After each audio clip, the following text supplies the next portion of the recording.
Hey, how's it going? How are you? You're back. Good to see you. Yes, I am. This is a very rare piece. Okay. This is Remington from the late 1800s. It's got some silver, and it's got some gold in it, and it's all engraved. This is pretty nice. Where did you get this? Well, a lady friend of mine got it in a divorce. So Lady friend, huh? lady friend. we made an arrangement, and You got paid for your services. in this case, you might say so. I have a late 1800 Remington 7.5-inch barrel gun. There were very few of them made. If I could walk out of here with $6,000, I'd be happy, and my lady friend would be very happy as well. I'm not gonna lie, I have a few lady friends. I have a few. That is one big gun. I'm sure they has a lot of firepower. This was a real popular thing right around the late 1800s to really fancy up your gun. Right. Because if you were really rich, there was less things to spend your money on. There was no jet skis to buy. Exactly. So a lot of people would buy something like this. And it's neat. We have a gold-plated cylinder, a gold-plated hammer. Beautiful gun. Did she give you any paperwork or anything with No, it? she didn't have any paperwork. We just want to make sure it's manufactured 1898 or back. That makes it legally an antique. It can be transferred without any federal paperwork. It makes life easier for everybody, and it adds value. Oh, wow. This gun is absolutely incredible. This thing could be worth a ton. Now I just need to figure out how much. Did you have an idea what you wanted for it? Well, I think that's worth close to $15,000. There are a few little concerns I have here, okay? Is it factory engraved? Are these factory grips? Do you mind if I have someone look at it? There's a lot of little weird things that I need to know about it. I gotcha. I'm gonna call them up, hang out, Right. and enjoy the sights. Thank you. Getting a second opinion is going to help because it's really a nice piece, and I think it's worth a lot of money. This is it, fancy schmancy. Yeah, it is. And may I? Please. The form is of a model 1890 Remington. They only manufactured these for about 5 years. At that time, there was an arms race among the manufacturers, and Colt was leading the way. But many experts out there will say that this was actually the superior model. In 1890, if you were anybody in the Wild West, you're gonna carry a Remington or a Colt. This was that cowboy gun. This gun is completely original. This could exceed in value of maybe $40,000 or more. So is it factory or is it not factory? That's my big question on all this. If you don't mind, I'd like to take the grips off. Oh, please do. I want to discern how old this work is. So right down here is where the serial number is, 1591. So this would place the year of manufacture probably around 1893, 94, which is good.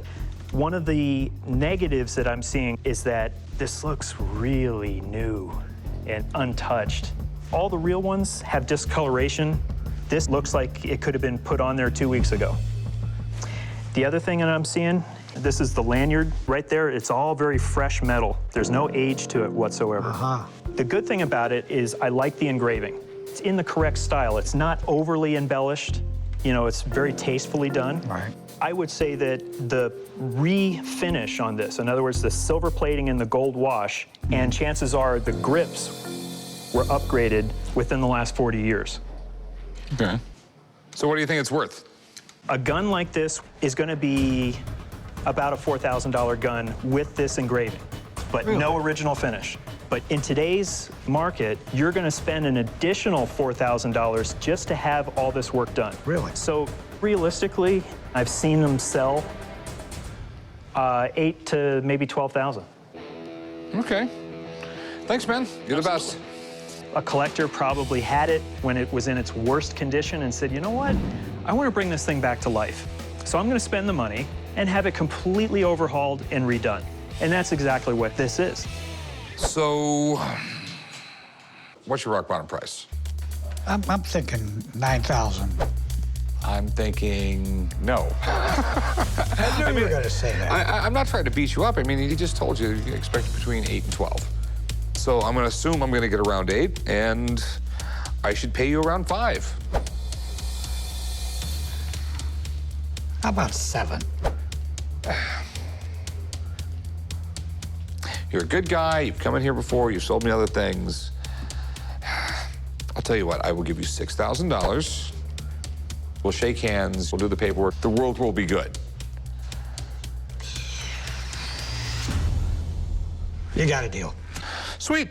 I'll meet you right over there, man. This is cool. I feel very, very, very good that we settled on $6,000. My lady friend would be very happy as well. Howdy, partner. How you doing? What do we got here? That's Ronald Reagan's cowboy hat from 1982. Ronald Reagan's cowboy hat. Well, it was given to him by the president of Brazil. Okay. It would make sense they would give Reagan a cowboy hat, too, because his ranch in California, and he rode horses. And when he was an actor, he was a huge Western star. Who knew that a guy was doing movies that were bedtime for Bonzo and originally become president of the United States? I'm at the pawn shop today to sell my cowboy hat that was owned by President Ronald Reagan. I purchased the hat from the president's assistant's daughter. This hat from 1982 is in perfect condition. It's been well cared for, there's no damage to it, and it's inscribed in the interior by the Brazilian government. I'm asking for $5,000. I've never seen an item like it before, a cowboy hat owned by Ronald Reagan. I'm looking to sell the hat to just add to my collection, and there's new items out there to be found, and that's what I'm always looking for. I mean, it's really interesting. In the early 80s, Reagan was trying to, really help out South American economies. This is 1982. The Cold War is still going on. You want South American countries to have really good economies because if they don't, the communists try and move it. It's fitting they gave him a cowboy hat. Brazil has a cowboy culture really, really similar to the United States. You don't think about it, but they had their frontier where it was all the Wild West and everything else going on. So go to stores in Brazil, there'd be hundreds of books, in Portuguese though, all about the cowboys on the frontier, and down there, they're vaqueros, up here they're cowboys. I didn't know that. And this is like the paperwork you got here. Obviously a Brazilian newspaper written in Portuguese, and looks like a picture of Ronald Reagan holding up a very similar hat. Does it fit you? It doesn't. It's a little small. And what do we have here? It's got a whole little novel in here. Mr. Reagan, it is with pleasure that we offer you this hat. Okay. And we have a letter here from David C. Fisher, who was a special assistant to the president.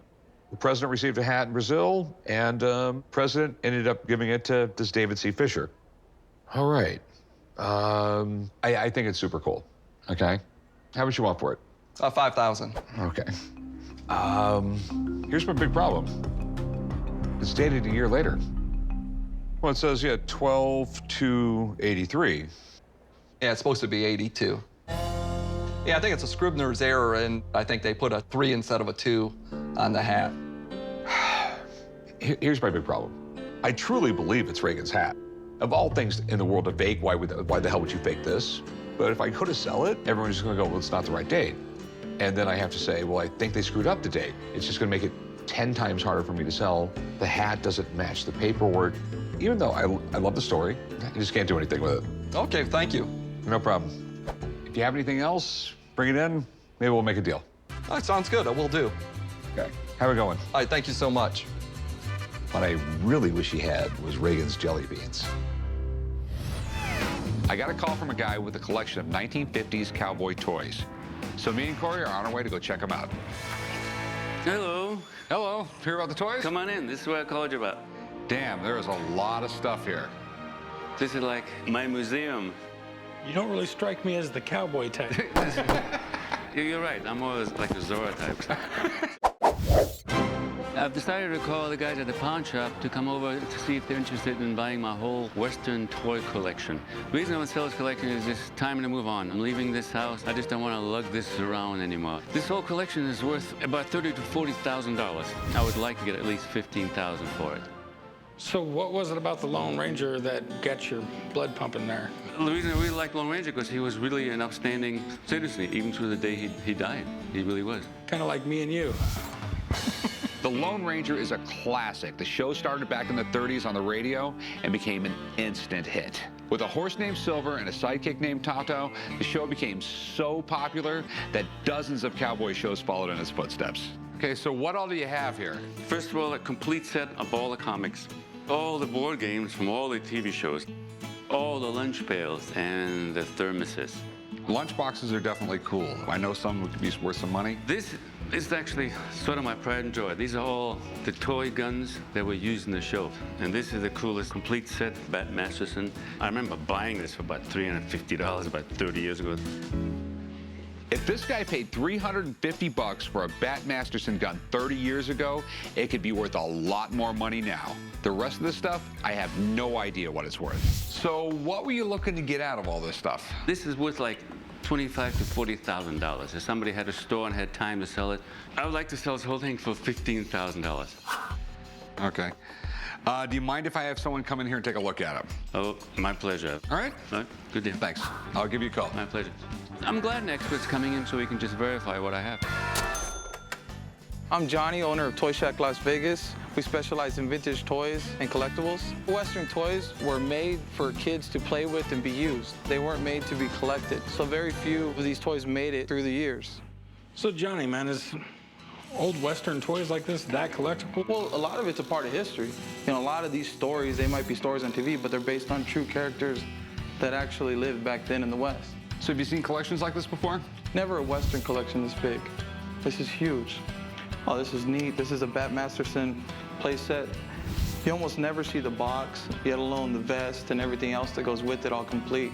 You know, it looks like this gun's never been fired. Okay, so how much is something like that worth? These pieces here, you're looking at about $1,000, just right here on the table. Okay. Wow, this is a great collection of lunchboxes. You got a lot of the thermoses here, which is important too. That's a big factor in the price. These are highly, highly collectible, Rick. This Lone Ranger piece is really rare. Probably looking at about $600 just for this piece here. Okay. If it was the blue border, you're looking at about $15. So what do you think, Johnny? In today's market right now, this is a cool collection. You have no problem moving it for $18,000 to $20,000 in your shop today. So do you think someone would buy this in all one shot, or does it have to be broken up? Your best bet is to break it up, because the guy that collects the cap guns isn't going to collect the games, and the guy that collects the comics isn't going to collect the lunch bells.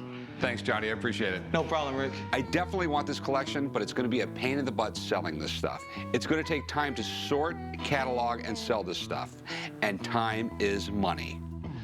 Okay, so how much are you looking to get out of all this? Well, I would like to get $15,000 at least. I'll give you $7 grand. Oh, I don't think so. Okay, how about 10.5? And I can't believe I'm going that low. I will go 9,500, not a penny more. You know, if you had one item that was worth 15,000, I could see paying 12 or 13, but this is a lot of work to sell this all individually. This is hundreds of hours of an employee of This mine. is true, yeah. Okay, can I keep one comic book? No. 9,500. All right, it's a deal. All right. I wanted at least 15, but I settled for 9.5. In one way, I don't feel good about it because I know this collection is worth 3 times as much, but it's time to move on. What do we have here? I've got a saddle. A saddle. Not just any saddle. This was a John Wayne saddle that he used in some of his movies. Did he ride it or wear it? Depends what kind of day it was. I have been a John Wayne fan all my life since I was a little kid with his Westerns. I would like to sell this because I have a son in college who plays sports, and I want to contribute to his sport. All right. So this was John Wayne's saddle. Yes, this saddle was used at the stables of Fat Jones. And the stable specialized in rentals to the film industry of all the horses and paraphernalia. Okay. This saddle was on his horse in True Grit. Wow. Oh, man, that is incredible. I think True Grit was the only movie he won an Academy Award in. He was really a badass dude. John Wayne was a great movie star. He started back in the 1920s and went on to make over 170 movies, including some of the most famous Westerns and war movies. Anything he used in a movie tends to be really collectible. What are you looking to get out of the saddle? $2,600. $2,600. But what proof do we have that this is John Wayne's saddle? Well, my wife's grandparents owned Fat Jones Stable, and they gave it to me, and they told me the stories behind it. And what I have is a letter from the grandmother. Okay. Stan, the saddle that Dyke and I gave you was used in the movie with John Wayne called True Grit and some other things. Okay, I've got a guy standing in front of me with John Wayne's saddle that he used in True Grit. with a barely legible handwritten note to authenticate it. Do you have anything better than this? They were there, and this is how they went through life, with their word. Okay, I mean, I just need more. I mean, if you can bring me back this on a nice piece of paper instead of notebook paper, notarized with a picture of her, John Wayne, and the saddle, we'll talk. But until we have all that together, this is just not enough for me. All right, Okay? have a good day. Have a good one, man. In a situation like this, I would normally bring someone in. But without any hard proof, my buddies would have the same concerns as me. So it's not worth it to call anyone. Too bad, because it's a cool item. Here it is. I hope you guys are ready to get your cowboy on. So this is what you're talking about, Sheldon? Yep. You must be Kimmy. I am. There it is, Rick. Okay. That is different. Yes, come on out and I'll show you. Okay. Everything I've read about rodeos, Borla says, was originally just some guys sitting around a corral somewhere and said, I could do that. I have 2 roping mechanical steers. They're to practice roping. The short one, that one is just roped off the ground, and any age can rope it. The big one is better to be roped off of a horse. I would like to get $4,000 for Sparky and $800 for Shorty. That looks impressive. This is Shorty. Okay. He's a roping steer. He mostly works on concrete or something solid because he just spins his wheels in the dirt. And Sparky 3 there. Sparky 3, he's also mechanical, runs off of a remote. You rope the head, you turn him off, and the heeler comes around and ropes the feet, and you can do practice runs on him. A lot of the pro ropers have live cattle, but they also learn and train their horses with mechanical. Okay. So can we see this thing work? You absolutely can. See, it's 600 pounds, but if I can move it, anybody can. So now you just press the button and it goes? Yep, absolutely. You ready? I'm all ready. All right.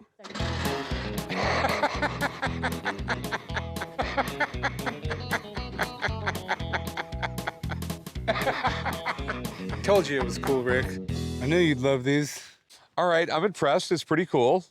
And so this thing is sort of like the same thing? It is. It's a lot of fun for kids learning position when you're roping. So when a kid comes out, or an adult, whichever, because it's fun for all,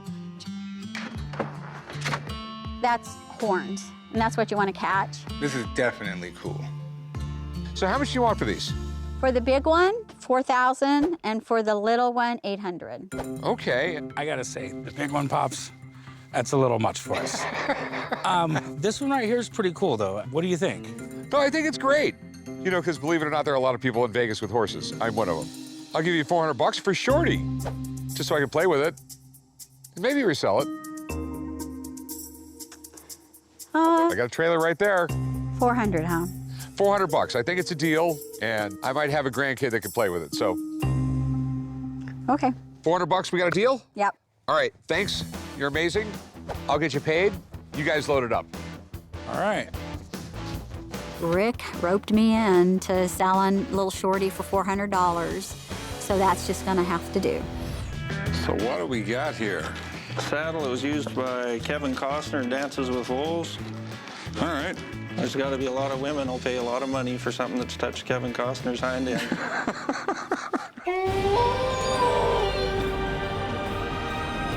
I'm going into the pawn shop today. I'm going to try and sell my saddle. Yeah, I'm not a cowboy, I don't ride horses, but I'm a big fan of Kevin Costner's, and when I seen this saddle and he'd rode on it, I had to have it. So how'd you get this thing? I bought it at an auction, caught my interest. I'm a big Kevin Costner fan, so. All right. Do you get any paperwork saying it's from the movie? Well, I got a card from the movie house and a few pictures. All right. The people at the auction house assured me that this was an original saddle that had been used from the movie. Well, the problem is I don't see any. You have nothing written here. I mean, all you have here is some pictures of some people. Looks like the Civil War. I don't know if it's a reenactment or a different movie, but I just see nothing here with Kevin Costner. They assured the buyers that this was a saddle that had been used in Dances with Wolves. There's nothing here that proves that Kevin Costner's hind end sat on it. Well, we could do a DNA test for some. Nah. I mean, the weird thing about this is it looks like a U.S. military-issued saddle. I mean, this is the style they had between the Civil War and I believe like World War I, turn of the century. It might be really, really old.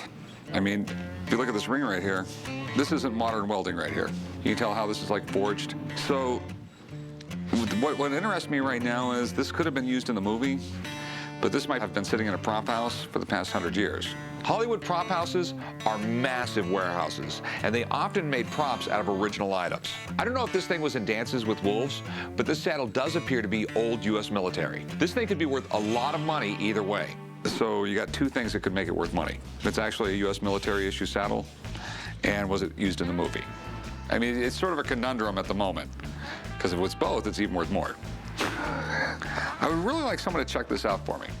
Well, as long as the expert's seen Dances with Wolves. So let me call my buddy. We'll see what we can do. Sounds good to me. All right. I know if we get somebody that knows what he's talking about, we get the expert in here, he's going to say, yeah, this is the real thing and it's worth the money. I'm okay. My name is Mark, and I'm an expert in Western memorabilia. What I love about Western memorabilia, it's part of the history of our country and American culture.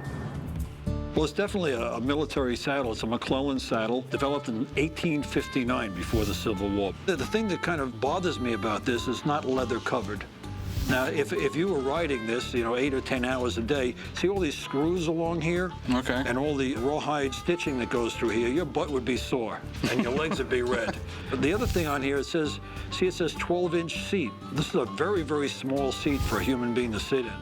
So it leads me to believe that this is a pack saddle.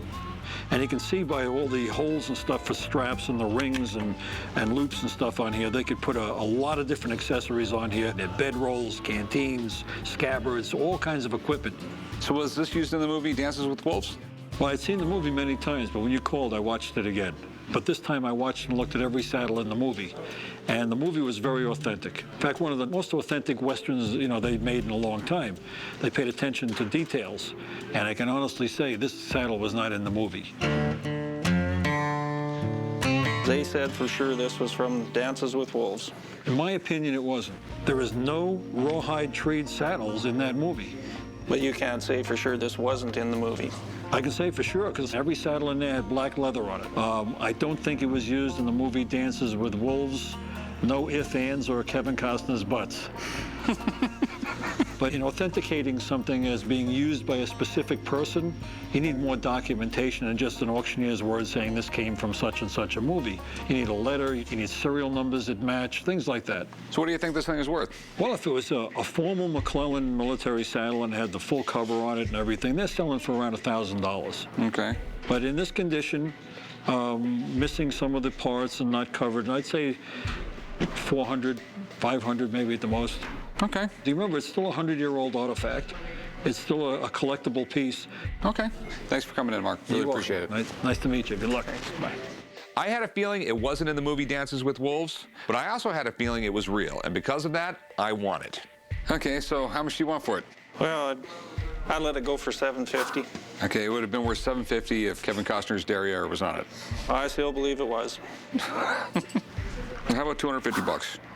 Yeah, I can't let it go for that. I paid more than that for it, and I mean, I'm sure it is still authentic, even though we couldn't get that verified. Can you go 400? I'll go 300. I mean, if I give you $300, I'm gonna make 150 bucks. That's the most I'm gonna make. I'm not making a fortune off you. All right, well, you got a deal, $300. All right, let's go do the paperwork, man. I got $300. It's less than I paid for it, but my wife's going to be really disappointed when she finds out that she hasn't been that close to Kevin Costner signed in. You're going to love this. This is Larry Hagman's hat. This is Larry Hagman's Yes. hat. Oh, Hey, it now you fits. see, it fits. Yeah. I wouldn't be able to talk. It would be well over my nose. I wear a really big hat. You're a big guy. I'm at the pawn shop to sell my hat that belonged to Larry Hagman, who was JR on the TV series Dallas. I'm looking to get $1,400 because I think it's worth twice that. So I think $1,400 is a fair price. Okay, Larry Hagman, J.R. Ewing from Dallas. The guy everyone loved to hate. Exactly. Dallas was on from like the late 70s to the early 90s. I mean, it was one of the most popular TV shows ever. It was about a Texas family, and they had oil fields, and they were really rich, and there was all this infighting with each other. And he played like one of the evilest, meanest people in the world. Yes. And by the early 80s, he was just like a mega star.